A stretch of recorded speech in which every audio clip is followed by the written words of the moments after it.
नमस्कार। आप सबका स्वागत है।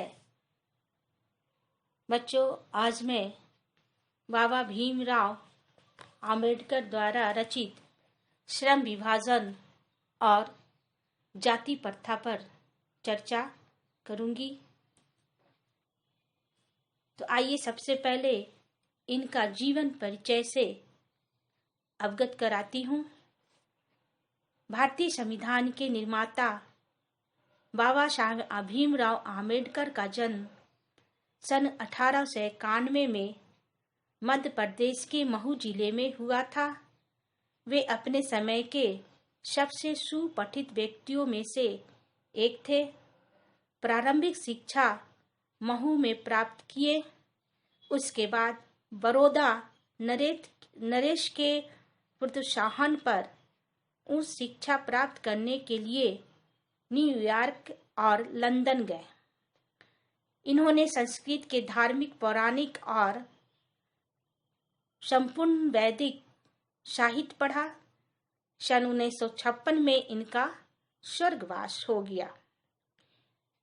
इनकी रचनाएं the castes in India, their mechanism, genesis and development, the untouchables, who are the Shudras, Buddha and his Dharma, the evolution of provincial finance in British India, the rise and fall of the Hindu women, Thesis on linguistic status, the problem of the rupee, annihilation of caste, labor and parliament democracy, Buddhism and communism।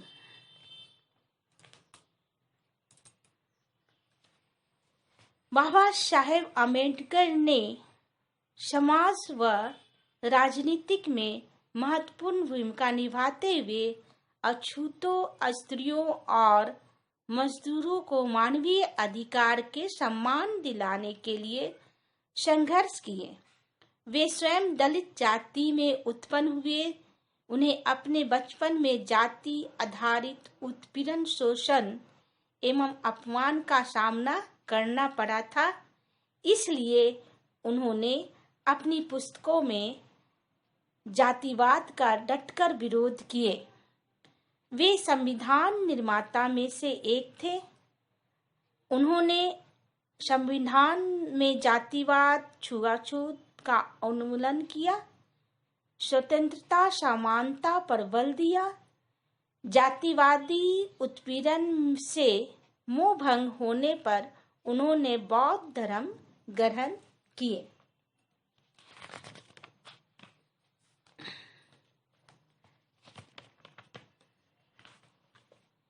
तो श्रम विभाजन और जाति प्रथा के बंधनों में बंधकर मनुष्य जीवन भर के लिए एक पेशे में बंध जाता है। चाहे वह अपना पुश्तैनी पेशा करना चाहे या नहीं, जातीय संकीर्णताओं के चलते व्यक्ति विशेष जाति विशेष के व्यक्ति को ही रोजगार देना चाहता है। इसी कारण बेरोजगारी बढ़ती है। क्योंकि सभी लोग एक ही पेशे से संबंधित होते हैं, इसलिए वे भूखे मरने को भी मजबूर हैं, क्योंकि उत्पादन ज्यादा हो जाता है और लागत कम। पेशा अनुपयुक्त और अपर्याप्त होता है, किंतु वे फिर भी नहीं बदल सकते हैं। इस कारण वे भूखे मरने को मजबूर हो जाते हैं। यही है श्रम विभाजन और जाति प्रथा। तो कवि कहते हैं कि आधुनिक सभ्य समाज कार्य कुशलता के लिए श्रम विभाजन आवश्यक मानता है, किंतु भारतीय जाति प्रथा श्रम विभाजन के साथ साथ श्रमिक विभाजन भी करती है। यह श्रमिकों को विभिन्न वर्गों में अस्वाभाविक विभाजन करती है। इसके अतिरिक्त श्रमिकों में ऊंच नीच का भेदभाव भी करती है। ऐसी व्यवस्था विश्व में किसी अन्य समाज में नहीं है। जाति प्रथा को श्रम विभाजन का आधार नहीं माना जा सकता है, क्योंकि यह मनुष्य की रुचि पर आधारित नहीं है। कुशल श्रमिक समाज के लिए आवश्यक है कि हम व्यक्तियों को क्षमता का विकास इस प्रकार करें ताकि वह अपना पेशा स्वयं चुन सके। जाति प्रथा इसका आधार नहीं बन सकती है, क्योंकि यह गर्भ धारण के समय ही मनुष्य का पेशा निर्धारित कर देती है। जाति प्रथा पेशे का पूर्व निर्धारण करने के साथ साथ मनुष्य को जन्म भर एक पेशे से ही बांध देती है, चाहे पेशा अनुपयुक्त या अपर्याप्त होने के कारण व्यक्ति भूखा ही क्यों न मर जाए। आधुनिक युग में उद्योग धंधे को प्रक्रिया का व तकनीक में निरंतर विकास व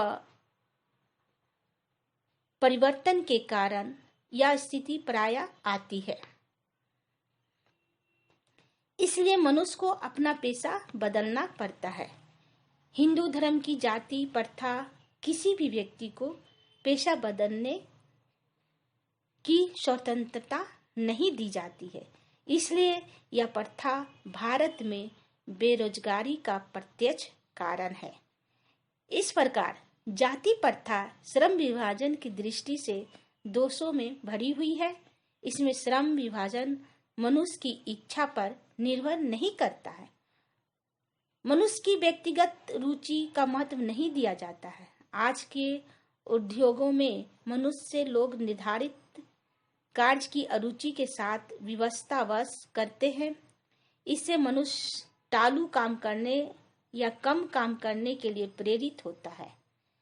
इस प्रकार जाति प्रथा आर्थिक दृष्टि से भी हानिकारक है, क्योंकि यह मनुष्य में स्वाभाविक प्रेरणा, रुचि, आत्मशक्ति को दबाकर उसे अस्वाभाविक नियमों में जकड़कर निष्क्रिय बना देती है।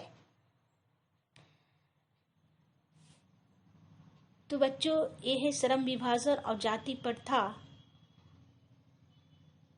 का शेष भाग मैं अगले क्लास में पढ़ाऊंगी। धन्यवाद।